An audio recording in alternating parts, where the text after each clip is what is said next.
भारतीय राजस्व सेवा के 78वें बैच के प्रशिक्षु अधिकारियों ने आज राष्ट्रपति भवन में राष्ट्रपति श्रीमती द्रौपदी मुर्मू से भेंट की।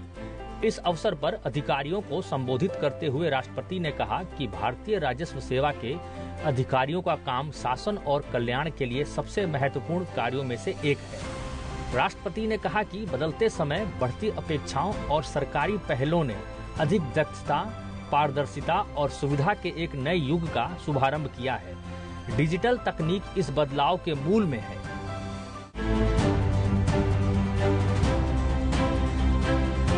राष्ट्रपति द्रौपदी मुर्मू ने विजिटर कॉन्फ्रेंस 2024-25 के समापन सत्र को संबोधित किया। इस मौके पर उन्होंने कहा कि यह प्रयास होना चाहिए कि भारत के उच्च शिक्षा संस्थानों के प्रति दूसरे देश भी आकर्षित हों और अन्य देशों के शिक्षण संस्थानों से हमारे देश की उच्च शिक्षा व्यवस्था का जुड़ाव बढ़े। इस सदी के पूर्वार्ध के संपन्न होने के पहले ही भारत को विकसित देश बनाने का हमारे राष्ट्रीय लक्ष्य है। इस लक्ष्य को प्राप्त करने के लिए शिक्षण संस्थानों से जुड़े सभी लोगों को तथा विद्यार्थियों को ग्लोबल माइंडसेट के आधार पर आगे बढ़ना होगा।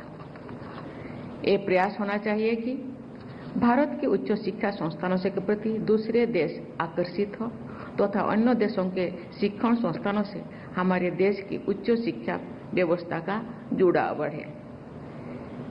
इंटरनेशनलाइजेशन एफर्ट्स एंड कोलैबोरेशंस के मजबूत होने से हमारे युवा विद्यार्थी 21वीं सदी के विश्व में अपनी और अधिक प्रभावी पहचान बनाएंगे। देश के उच्च शिक्षण संस्थानों में विश्व स्तरीय शिक्षा मिलने से विदेश जाकर पढ़ने के प्रवृत्ति की कमी आएगी।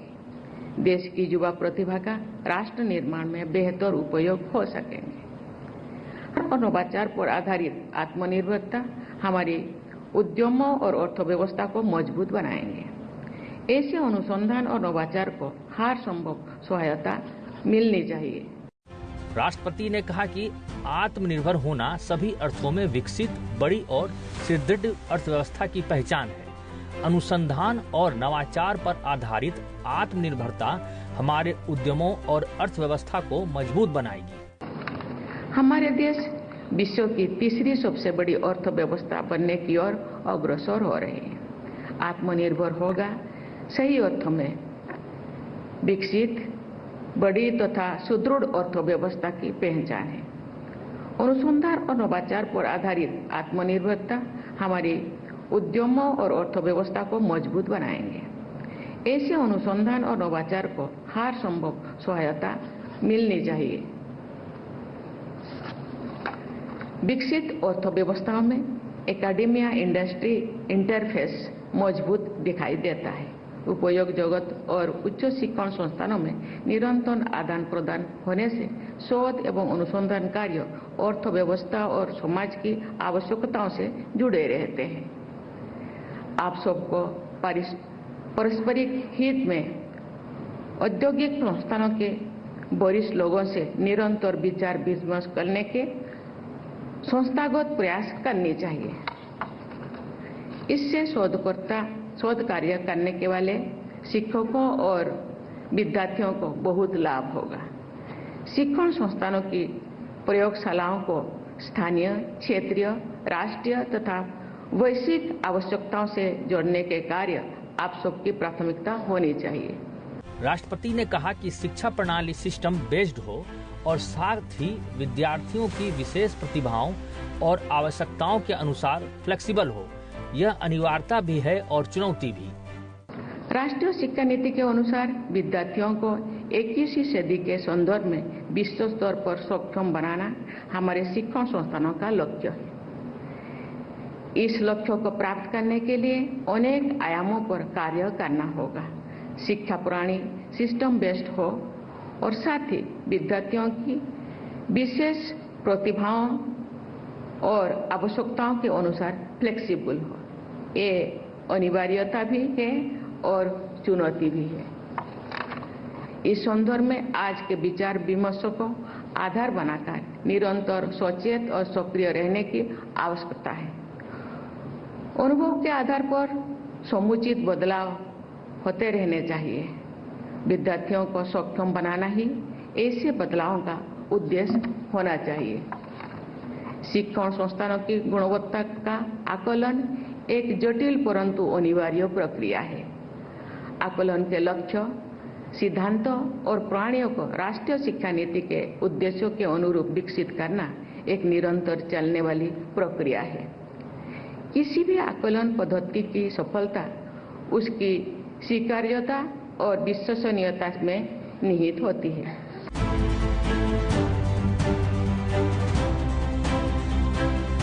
प्रधानमंत्री नरेंद्र मोदी ने आज वीडियो कॉन्फ्रेंसिंग के माध्यम से बजट पश्चात वेबिनार को संबोधित किया। बजट को सरकार के तीसरे कार्यकाल का पहला पूर्ण बजट बताते हुए प्रधानमंत्री ने इस बात पर जोर दिया कि इस बजट का सबसे उल्लेखनीय पहलू इसके अपेक्षित परिणाम है। मैन्युफैक्चरिंग और एक्सपोर्ट पर यह बजट वेबिनार हर दृष्टि से बहुत ही महत्वपूर्ण है। आप जानते हैं, ये बजट हमारी सरकार के तीसरे कार्यकाल का पहला पूर्ण बजट था। इस बजट की सबसे खास बात रही अपेक्षाओं से अधिक डिलीवरी। कई सेक्टर्स ऐसे हैं जहां एक्सपर्ट्स ने भी जितनी अपेक्षाएं की थी उससे बड़े कदम सरकार ने उठाए और आपने बजट में देखा है। मैन्युफैक्चरिंग और एक्सपोर्ट को लेकर भी बजट में महत्वपूर्ण फैसले किए गए हैं।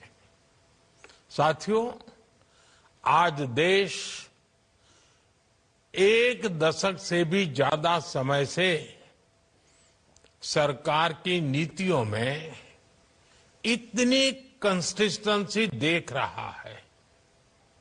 बीते 10 वर्षों में भारत ने लगातार रिफॉर्म्स, फाइनेंशियल डिसिप्लिन, ट्रांसपेरेंसी और इंक्लूसिव ग्रोथ को लेकर अपनी प्रतिबद्धता दिखाई है। कंसिस्टेंसी और रिफॉर्म्स का एश्योरेंस एक ऐसा बदलाव है जिसकी वजह से हमारी इंडस्ट्री के भीतर नया आत्मविश्वास आया है। मैं मैन्युफैक्चरिंग और एक्सपोर्ट से जुड़े प्रत्येक स्टेक होल्डर को ये विश्वास दिलाता हूं कि ये निरंतरता आने वाले वर्षों में ऐसी ही बनी रहेगी। प्रधानमंत्री ने कहा कि स्थिर नीति और बेहतर कारोबारी वातावरण किसी भी देश के विकास के लिए महत्वपूर्ण है।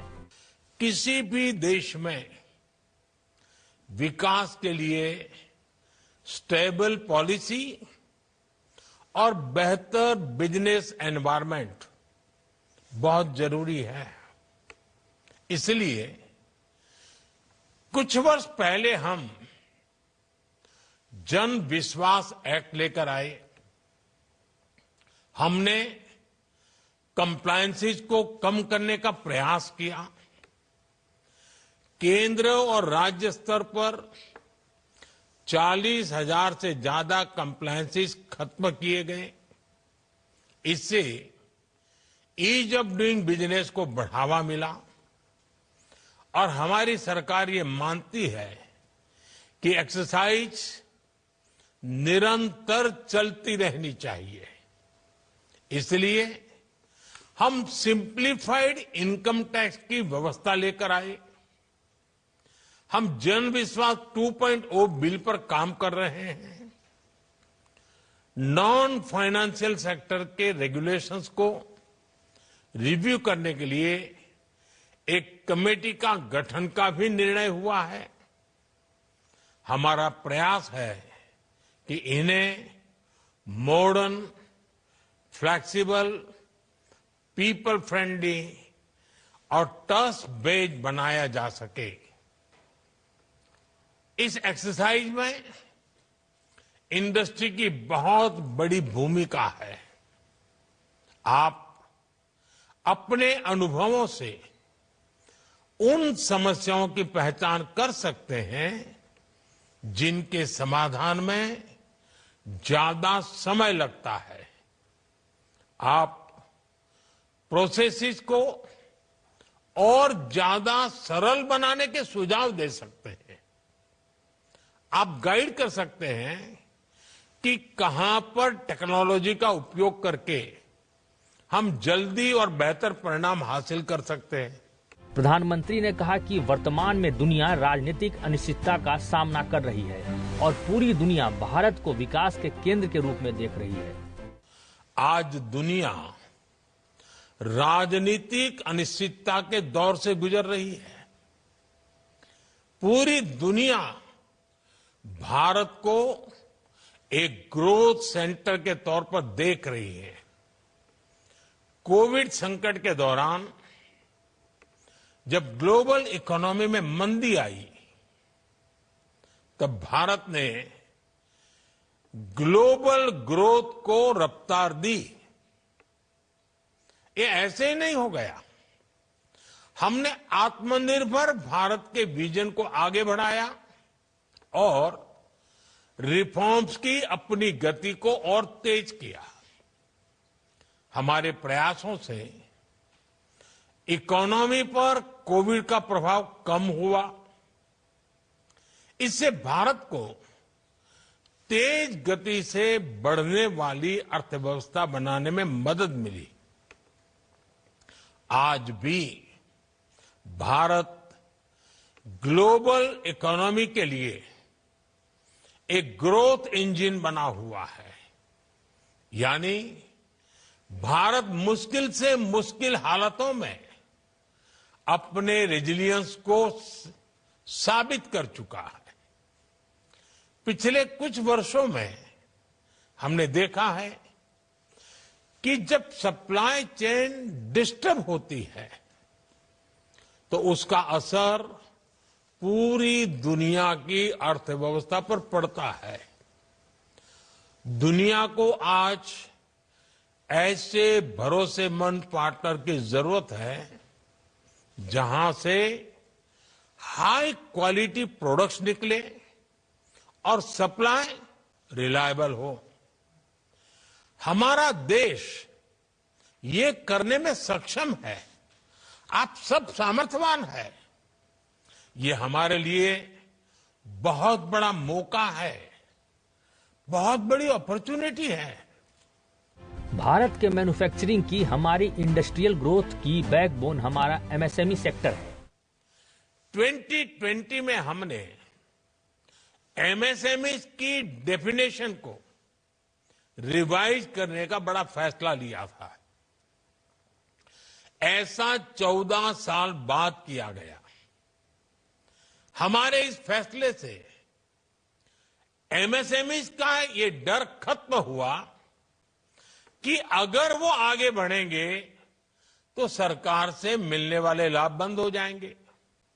आज देश में एमएसएमई की संख्या बढ़कर 6 करोड़ से ज्यादा हो गई है। इससे करोड़ों लोगों को रोजगार के अवसर मिले हैं। इस बजट में हमने एमएसएमई की डेफिनेशन को फिर विस्तार किया है ताकि हमारे एमएसएमई को निरंतर आगे बढ़ते रहने का कॉन्फिडेंस मिले। इससे युवाओं के लिए और ज्यादा रोजगार के अवसर तैयार होंगे। हमारे एमएसएमई के सामने सबसे बड़ी समस्या ये थी कि इन्हें लोन आसानी से नहीं मिलता था। 10 वर्ष पहले एमएसएमई को लगभग 12 लाख करोड़ रुपए का लोन मिला था, जो 2.5 गुना बढ़कर लगभग 30 लाख करोड़ रुपए हो चुका है। इस बजट में एमएसएमई के लोन के लिए गारंटी कवर को 2 गुना करके 20 करोड़ रुपए तक किया गया है। वर्किंग कैपिटल की जरूरतों के लिए 5 लाख रुपए की सीमा वाले कस्टमाइज क्रेडिट कार्ड दिए जाएंगे।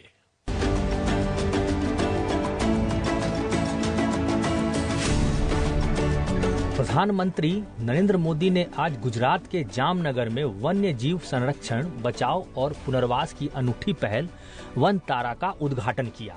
उन्होंने कहा कि वन तारा वन्य जीव कल्याण को बढ़ावा देते हुए जानवरों के लिए सुरक्षित पर्यावास प्रदान करता है। उन्होंने सोशल मीडिया पर लिखा कि वन तारा नामक एक अनूठी वन्य जीव संरक्षण, बचाव और पुनर्वास पहल का उद्घाटन किया, जो वन्यजीव कल्याण को बढ़ावा देते हुए जीव जंतुओं के लिए एक सुरक्षित पर्यावास प्रदान करती है। उन्होंने इस अत्यंत सहानुभूतिशील प्रयास के लिए अनंत अंबानी और उनकी पूरी टीम की सराहना की। प्रधानमंत्री ने कहा कि वन तारा जैसा प्रयास वाकई सराहनीय है। यह हमारे सदियों पुराने लोकाचार का जीवंत उदाहरण है। हम उन जीव जंतुओं की भी रक्षा करते हैं जो इस पृथ्वी पर हमारे साथ रहते हैं। प्रधानमंत्री ने जामनगर में वन तारा की अपनी यात्रा की कुछ और झलकियां भी साझा की।